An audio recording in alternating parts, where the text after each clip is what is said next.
Socialism with open borders, that's the trend. Senator Rand Paul of Kentucky is fighting it. He's got a brand new book out. It's called The Case Against Socialism.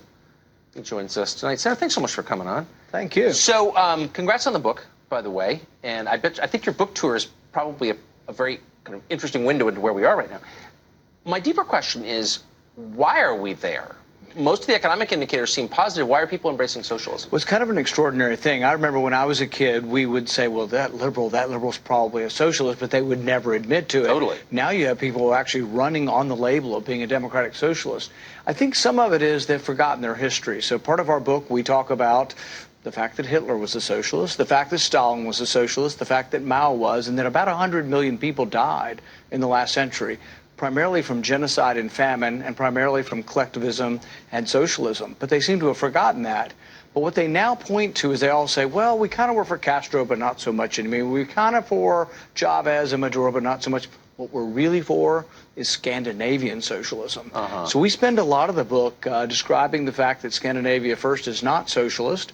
But we also report that, you know what, Bernie's actually too much of a socialist to even get elected in Denmark. The Prime Minister of Denmark said, Bernie, quit calling us socialist. We're not socialist. We're open for business, and you're ruining our business by telling the world we're socialist, and we're not. Well, the socialism of Norway is based on oil deposits. It's a petro-socialist state.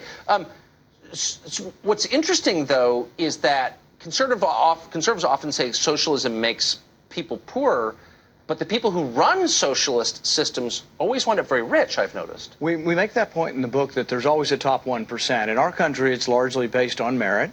In socialism, it's largely based on who you know, whether you're related to Maduro, you know, you are wealthy and can have plenty to eat. So, for example, in Venezuela, the average person has lost 20 pounds over the last year.